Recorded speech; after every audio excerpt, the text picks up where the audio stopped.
nós vamos falar sobre os desvios da coluna e as alterações físicas e emocionais que eles nos ocasionam.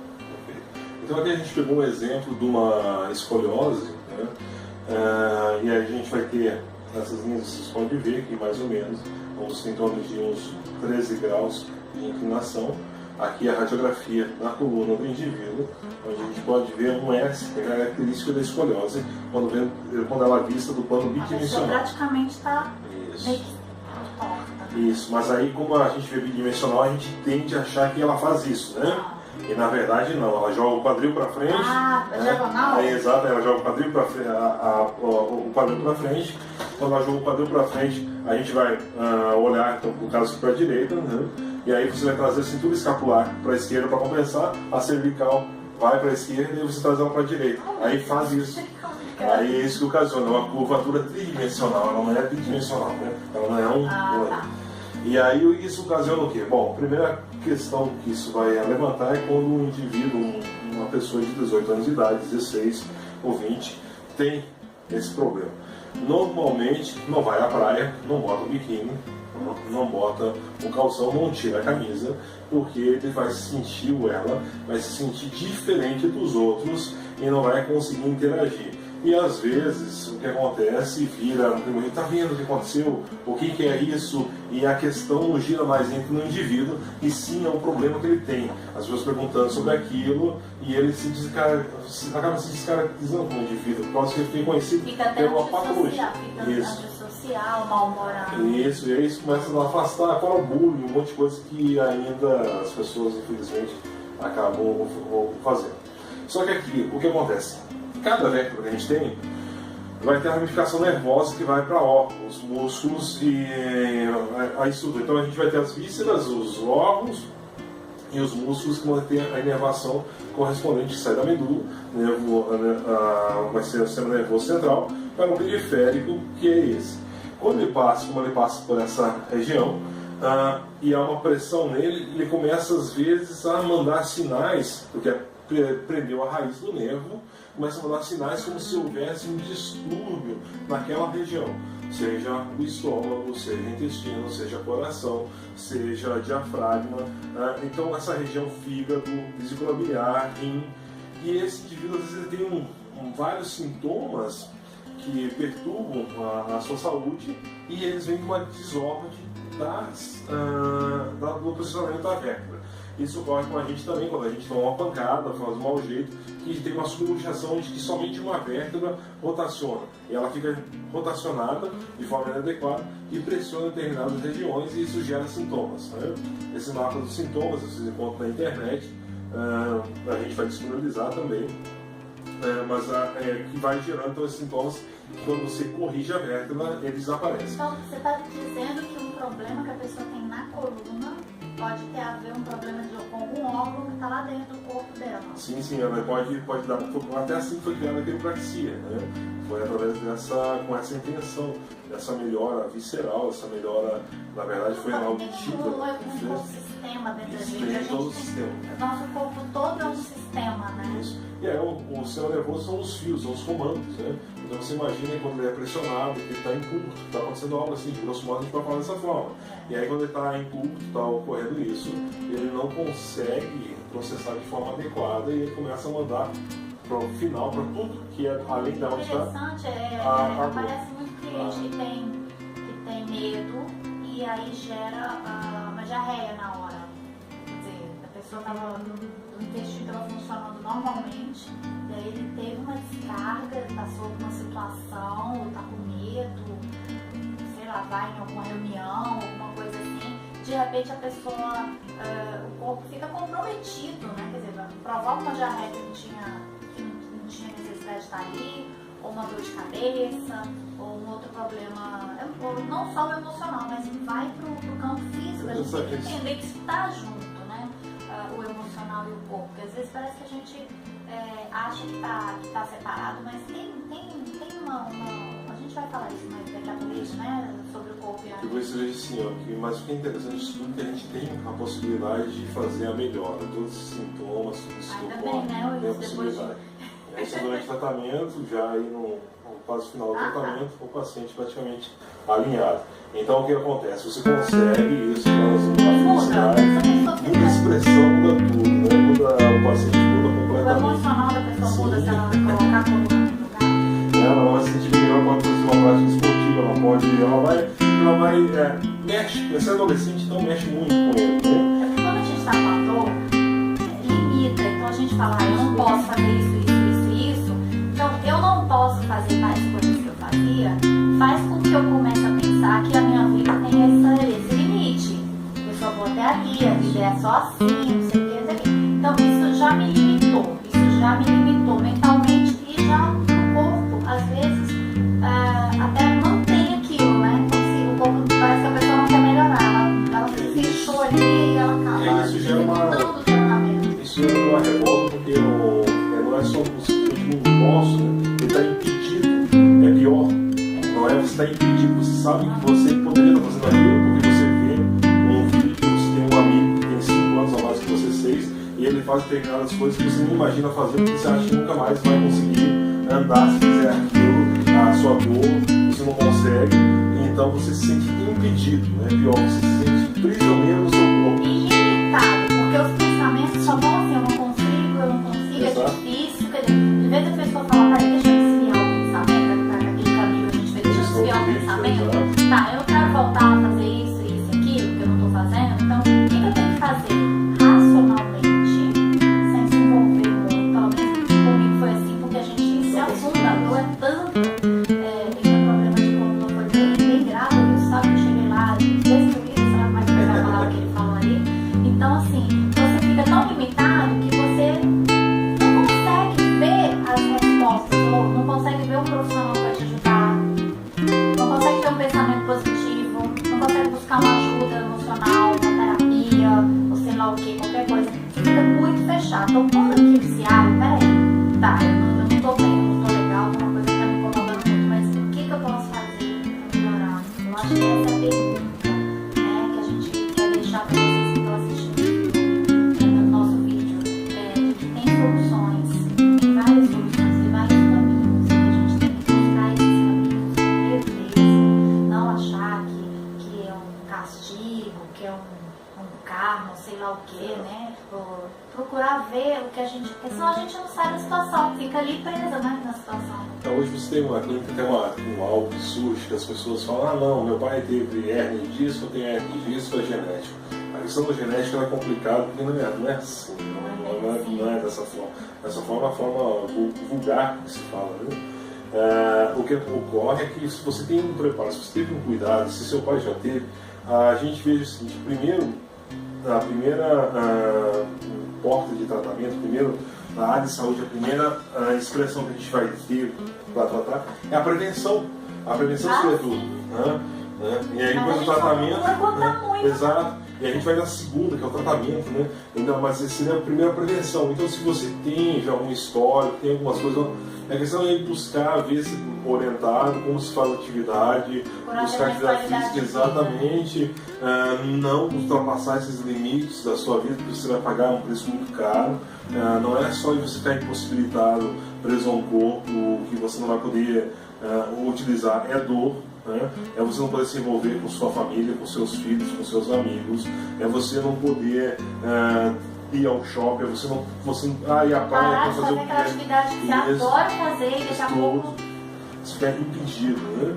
Então o que acontece é algo que é terrível, mas está acontecendo cada vez mais. Mas assim, tratando, isso tem jeito, só que o que seria legal era a gente conseguir despertar essa consciência, né? E fazer a prevenção. Isso não é barato. Porque o paciente chega na clínica, 3 sessões, 4, se trabalhou ele, tá beleza. Mas hoje em dia a vida como está corrida, as pessoas não vão, depois eu vou. Não, eu depois eu vou.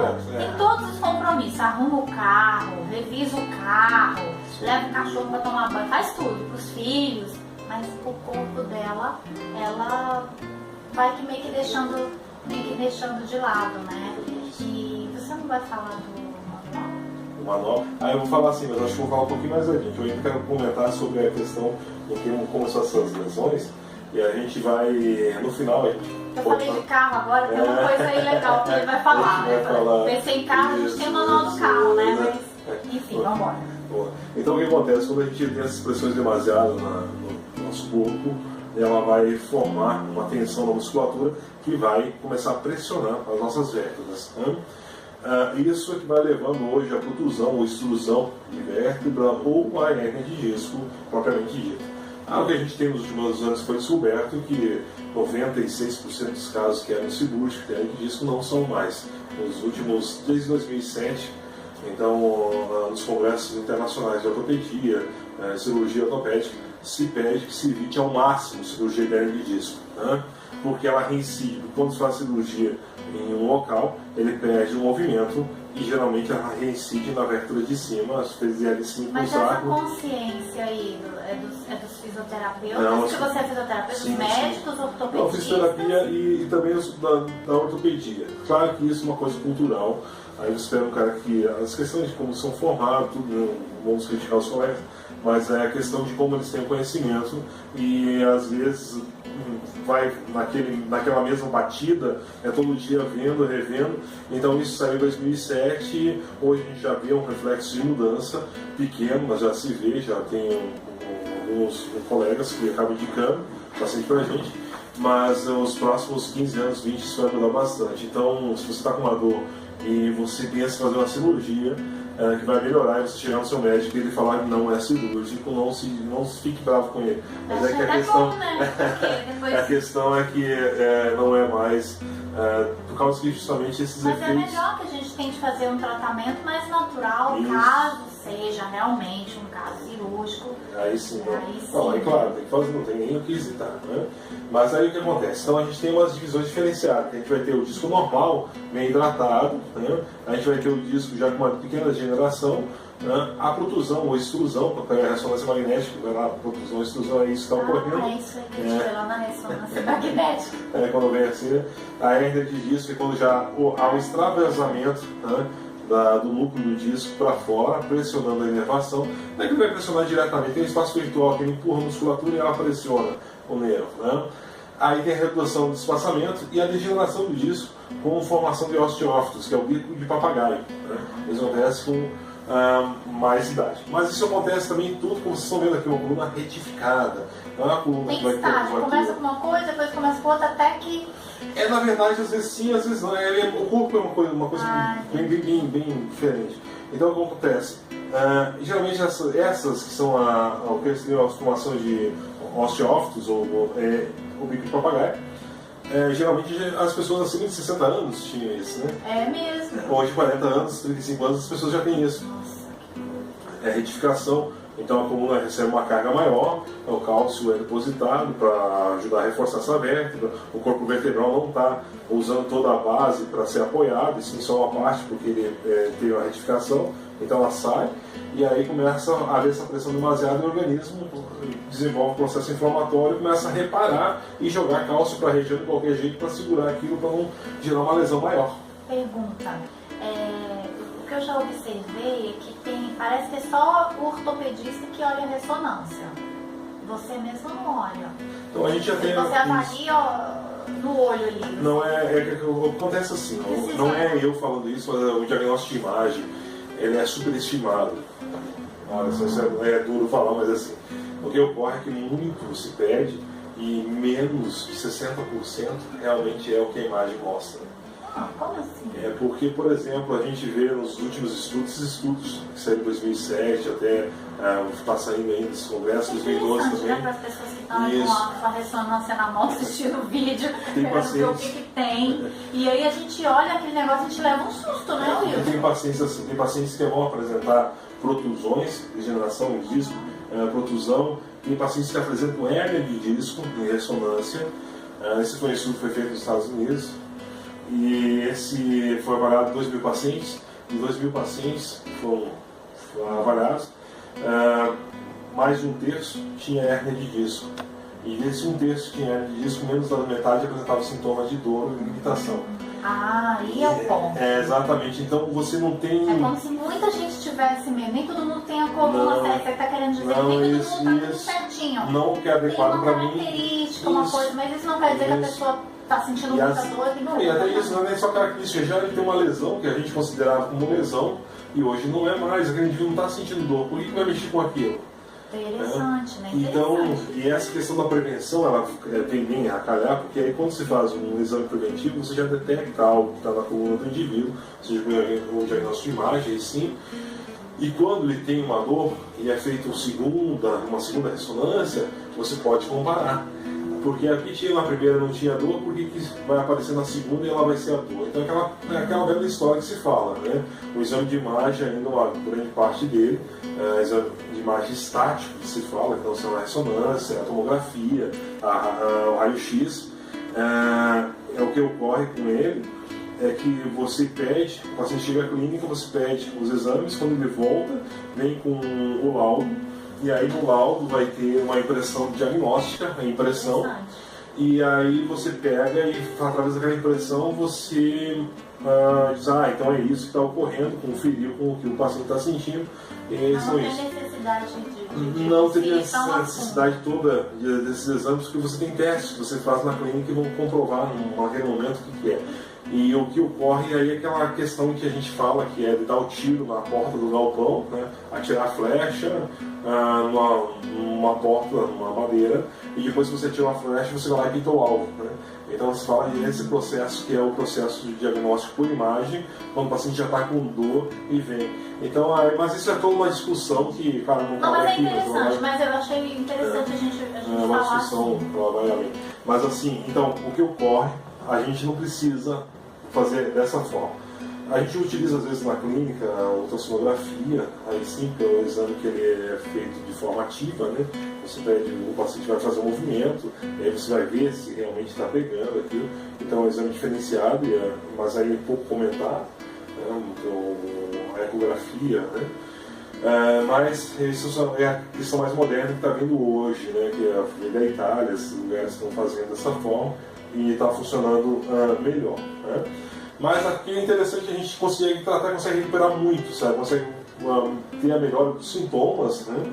E não ter recidiva. Pacientes que a gente trata, tratou 15 anos, 20 anos já, de hérnia, pacientes com contusão, e não retornaram mais à clínica por causa da dor, mas sim trazendo familiares, trazendo amigos, trazendo outras pessoas. Também tomou consciência do como é que estava levando a vida.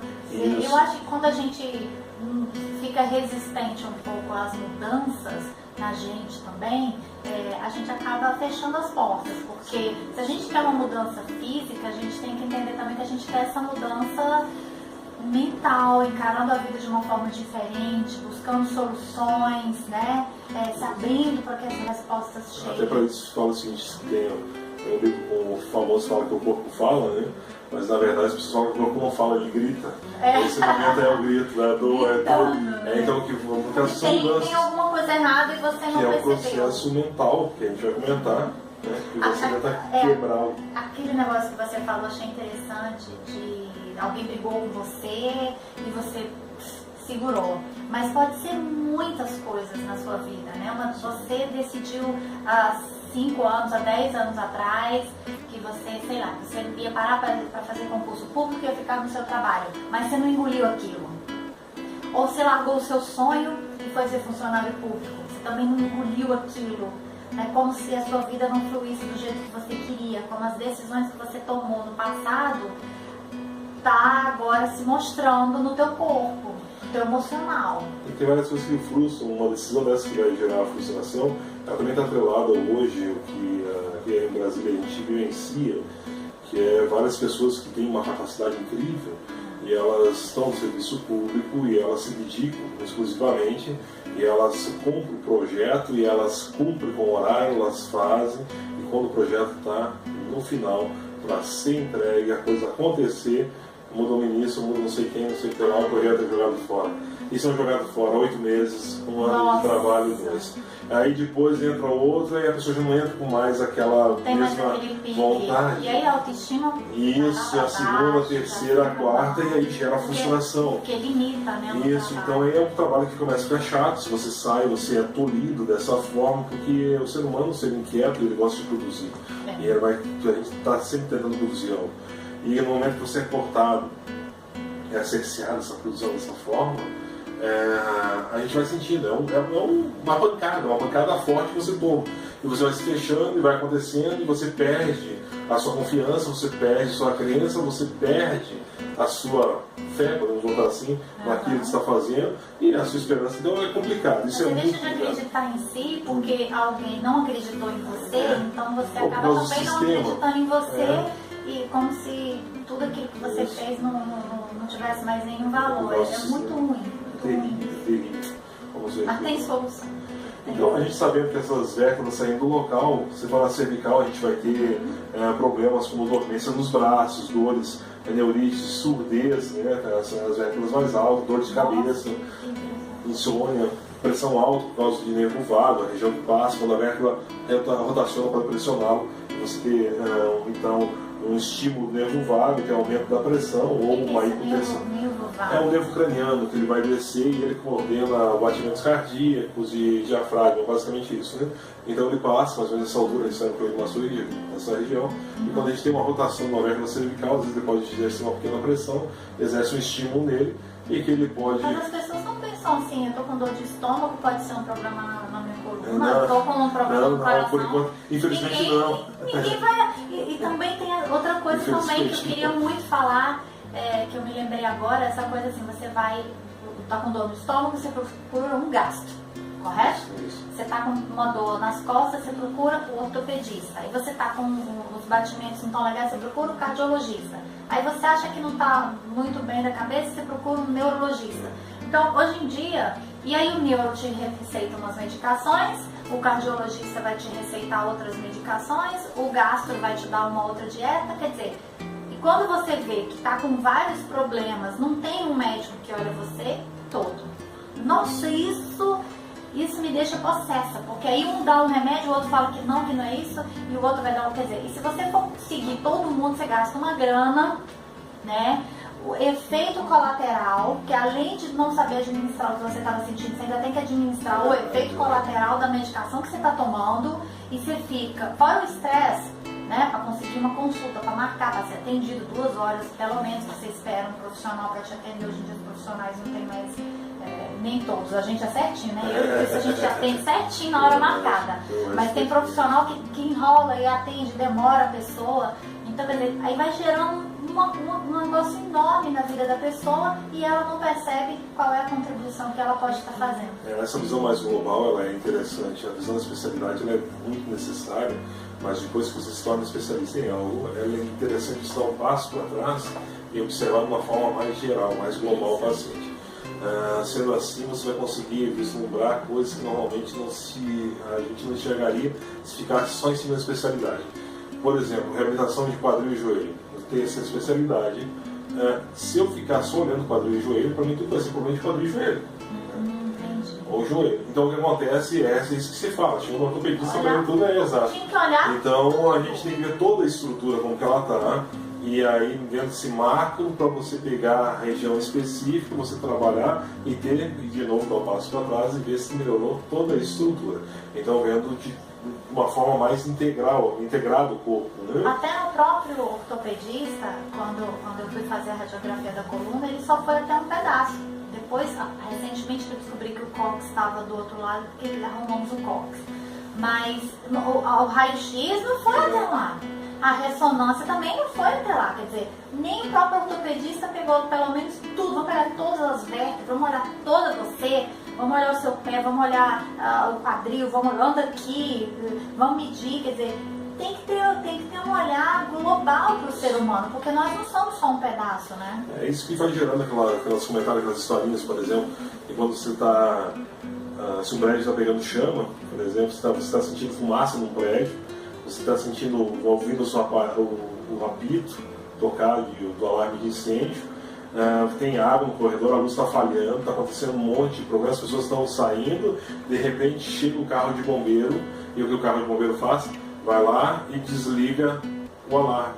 E vão embora e não resolve o problema que você achou que era, e as pessoas voltam para dentro. Então, o que acontece é que a medicação, essa questão forte, alvo, né? ela vai só os sintomas, só o que está gritando. E aí apaga aquilo e tudo continua, e tudo vai se destruindo com o tempo, porque você já não tem mais o alarme que está te avisando. A pessoa chega lá, ela Isso, chega é por isso que mal. hoje os pacientes ficam totalmente arrebentados. Assim, desculpa as pessoas, essa você fica mal, muito mal. E aí o que acontece, a gente tem um trabalho maior, claro, e esse paciente também vai ter uma demora um pouquinho mais para ter a melhora, e tudo isso vai gerando uma ansiedade ainda, e todos esses medos, tudo acaba sendo, por isso que a equipe, então você está tratando o paciente, tratar com hipnoterapia junto, trabalhar com hipnose clínica, trabalhar esse paciente de formas diferenciadas, para ele conseguir sair desse padrão que ele está o mais rápido possível e obter a melhor. Porque a gente está precisando de ajuda. Se a gente precisasse de ajuda, o corpo tinha que ser recuperado sozinho, só que ele vem com mais sintomas, porque você está precisando de uma ajuda externa para lhe fazer ocorrer essa melhor. E essa é uma troca. A gente é um ser humano, e ser humano é troca. A gente conversar, trocar experiências e ajudar um ao outro. Né? Então é dessa forma. Vamos falar agora sobre corpo. Você vai falar mais? Não, só vou te dar um toque justamente sobre isso que a gente estava falando. Veja só, hoje 34% dos homens, isso é uma pesquisa encomendada por um hospital de tratadores de São Paulo, e esse hospital, eles foram entrevistados essas pessoas, isso vai estar então a gente vai falar numa cartilha que a gente tem. Vamos disponibilizar as imagens, mas vai falando que está 80% 80% dos brasileiros sentem dor de cabeça. 80% dos brasileiros sentem dor de cabeça. Né? Veja que os 58% dos homens, a gente vai ter, sente algum tipo de dor ocasionada por um motivo psicológico. Né? Ou seja, por se sentir menor, por se sentir de alguma forma jogado, desprezado, se sentir de alguma forma injuriado no trabalho. Né? Você tem, por exemplo, 39% dores musculares dos homens. Né? As mulheres, elas vão sentir dores musculares, dores nas costas. 104% das mulheres sentem dores nas costas. Né? Então veja só, você tem muita gente sofrendo de dor. No abdômen, 54% dos homens, quer dizer, dor estomacal, 54% dos homens sente dor de estômago, na região do abdômen, desconforto gástrico. Então o que isso gera? Justamente essa pressão, isso a gente não consegue assimilar e está todo mundo ficando cada vez mais doente. A Organização Mundial de Saúde, veja só, a gente pergunta o que é saúde. A Organização Mundial de Saúde estabelece que saúde é o bem-estar físico, mental e financeiro. Olha!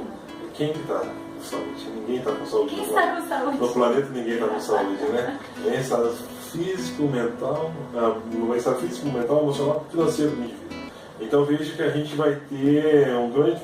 E aqui a gente vai vendo um grande reflexo. E outra coisa, você falou, tá doendo, eu vou e tomo chá de espinheiração, tá? Mas será que eu estou observando por que eu estou gerando aquela dor de estômago? Isso. Quer dizer, eu posso até tomar um chazinho, mas será que foi porque eu passei uma raiva? Ou será que eu não me alimentei bem? Quer dizer, procurar a origem, né?